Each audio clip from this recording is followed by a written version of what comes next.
Salut les amis, donc nous sommes le mardi 5 mars. Donc aujourd'hui ma vidéo, ça va être la lecture d'une lettre qui m'a été remise ce matin par monsieur Marc Grany. Il habite à Béziers, il a passé toute sa nuit pour monter jusqu'à chez moi et à 8 h du matin il était chez moi. Donc cette lettre il l'a envoyée au député et il n'a aucune réaction jusqu'à présent.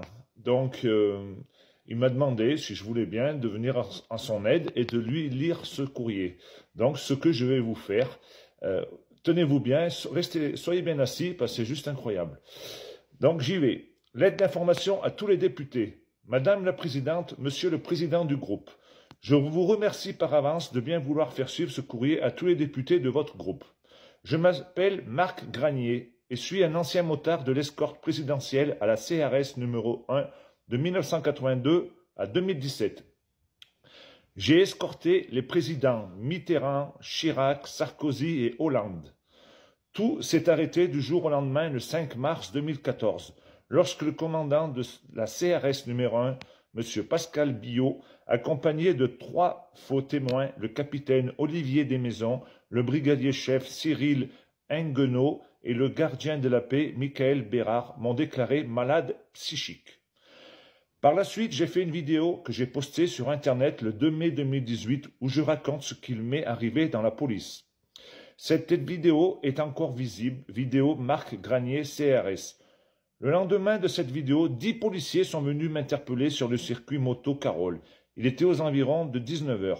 On m'a mis en garde à vue toute la nuit, puis au petit matin, interné à l'hôpital psychiatrique HP Henri et à Paris pendant 2 mois. Un an plus tard, le 23 mai 2019, j'ai été interpellé par la gendarmerie de Beillac pour avoir commis un refus d'obtempérer. C'était dans l'après-midi, vers 16 h, après une course-poursuite avec les gendarmes, j'ai été interpellé, mis en garde à vue et dans la nuit interné à l'hôpital de Limoges.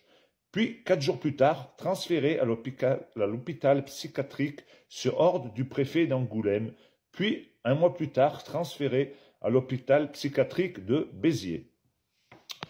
Le 19 août 2019, Monsieur le Président Poutine était avec le président Macron pour la conférence France-Russie qui se déroulait au fort de Brégançon.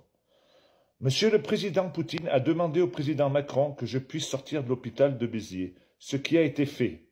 Je suis sorti le 20 août 2019. Monsieur le Président Poutine me connaît car en 2016, je suis allé à 3 reprises à l'ambassade de Russie à Paris. La dernière fois que je suis allé les voir, je leur ai laissé un dossier complet où j'explique ce qui m'est arrivé dans la police et également mes résultats en compétition moto.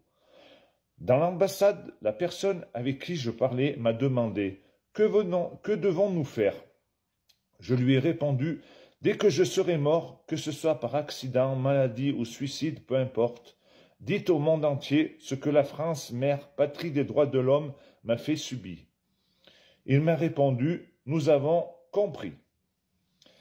Pour finir, j'ai été interné une 3e fois en HP, c'était à Tours le 24 novembre 2022.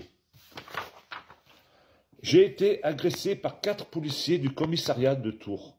Ils m'ont fait tomber dans la cour du cantonnement de la CRS numéro 41 où j'étais venu voir un ami affecté à cette CRS.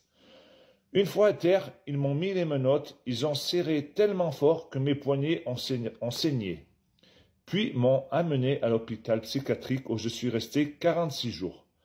La semaine dernière, j'ai déposé plainte à la gendarmerie de Servia 34, car au commissariat de Béziers, ils ont refusé de prendre ma plainte. Je n'en veux à personne, mais j'aimerais que les Français et les Françaises sachent et comprennent que nous ne sommes plus dans un état de droit. Il est de votre devoir, vous, les députés, d'informer le peuple de France. Si vous ne le faites pas, Monsieur le Président Poutine le fera à votre place. Unissez-vous, ensemble, tout devient possible. Je garde confiance en vous et je vous prie d'agréer, Madame ou Monsieur le Président, mes salutations distinguées. Donc voilà sa lettre.